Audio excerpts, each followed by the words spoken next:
Got Doggy in the back there, as you can probably see with the camera. Me and Kovu, my Rottweiler, my 12-year-old Rottweiler.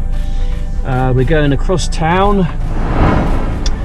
We've got a vet's appointment in 30 minutes. Well, 26 minutes to be precise. So they're gonna check him over and make sure things are okay. We took him a few weeks ago.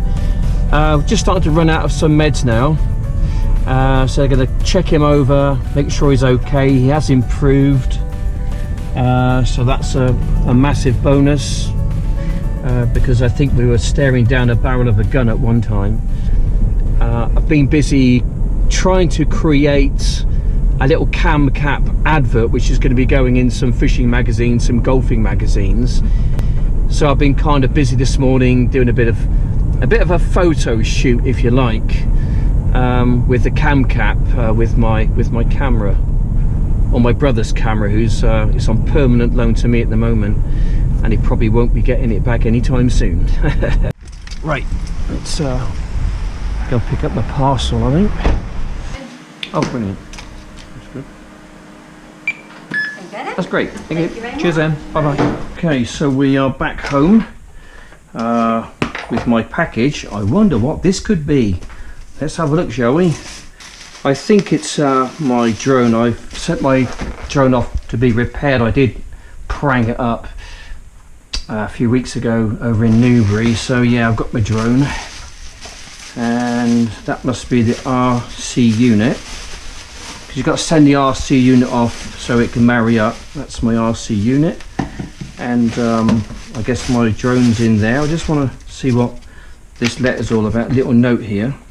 Unfortunately, we've run out of gimbals, so we've had to improvise with another camera. Okay.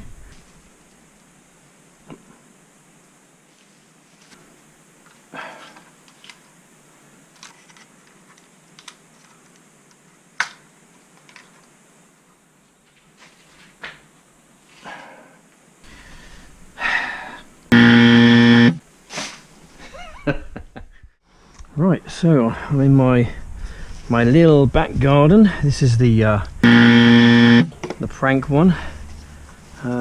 This is the one which I've got back. Oh, watch out! This is the one I've got back from Brighton. They fixed it for me. Nothing in here for you.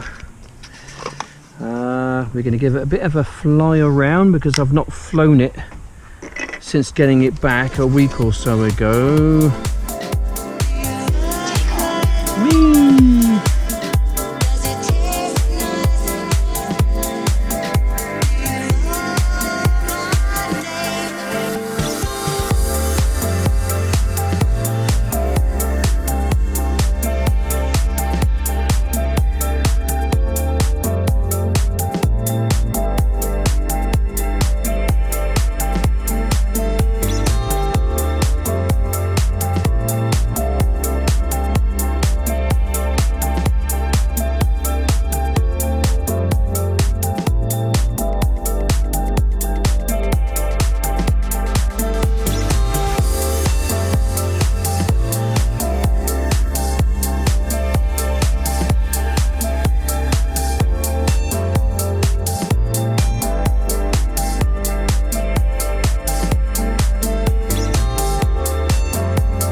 So this is just a very rough setup, but if you can imagine that this car is not a Mercedes, it's an old, I don't know, knackered old thing perhaps, with you know, half decent engine in it, and it's got a good blowing system on it. So it's midwinter, it's -5 outside, and it's cold inside, so all I would need to do really is just to start my car up. This is just for a trial, okay, to see whether it actually works or not. I think it's going to. So I've got all the blowers, they're all turned off apart from that particular one there. And then what I'm going to do, I'm going to ramp it up on full blast. So this is just a rough setup. Now you've got piping hot air coming through here,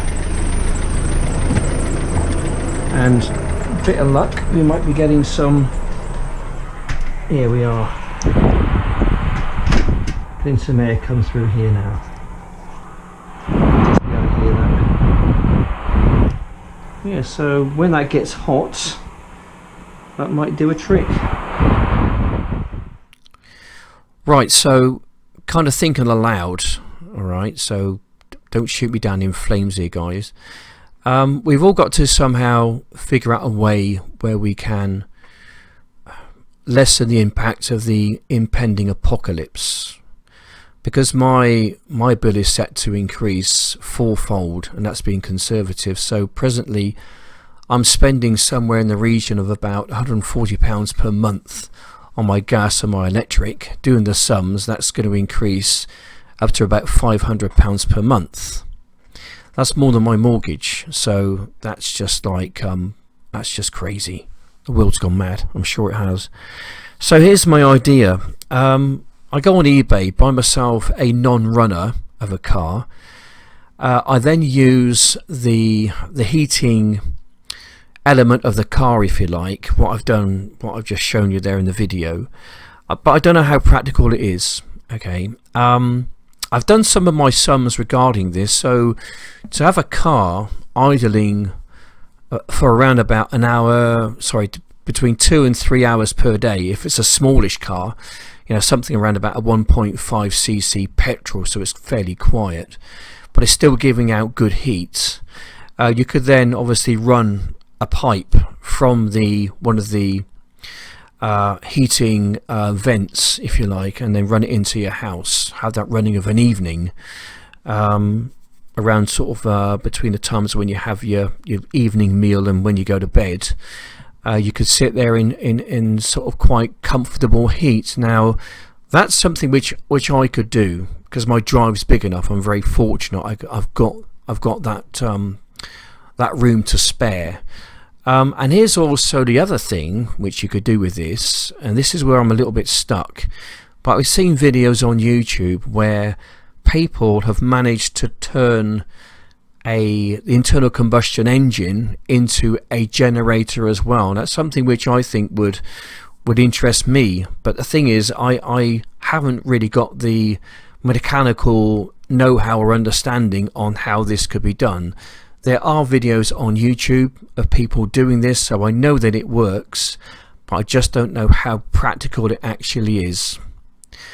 So something has to be done, and I'm just not one, you know, who wants to sit around and watch this tsunami kind of coming closer and closer. I want to try and get proactive and do something about it, because we all need gas, you know, for heating or whatever else. And we all need electricity to make cups of tea, for the washing machine, and to turn the lights on, basically. But I don't want to be spending more than I have to. Let me know your thoughts about this. I don't know how practical it is. I'm just thinking aloud. But there's bigger and better brains out there than mine on the internet who could perhaps just tell me, is this something which is workable, or something which is basically pie in the sky. Anyway, comments down below. I look forward to reading them, and I will reply to your comments. And yeah, anyway, so there we go. There we go, people. Anyway, this is the end of the video, and I just want to say thanks for watching, and I'll see you on the next one. Take care and hunker down, because I think the Great Reset is just starting.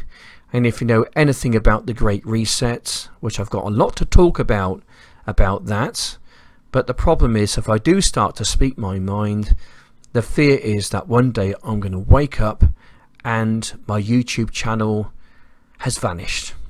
But it's a risk probably worth taking. Anyway, guys, thanks for watching. Take care. God bless, and I'll see you on the next one. Bye for now.